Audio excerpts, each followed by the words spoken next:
আসসালামু আলাইকুম ভিউয়ার্স, আজকে রমজানের প্রশ্ন উত্তর পঞ্চম পর্ব।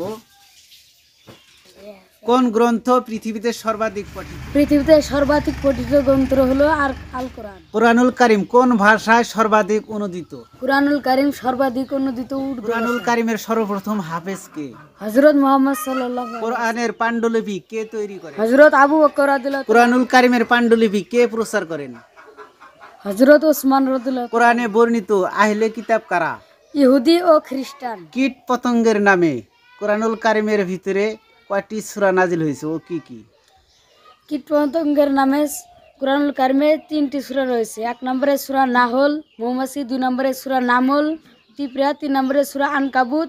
হযরত জিবরাইল আলাইহিস সালাম কোন সাহাবীর আকৃতিতে ওহী নিয়ে আসতেন? হযরত দাহিয়াতুল কালবি রাদিয়াল্লাহু তাআলা আনহু।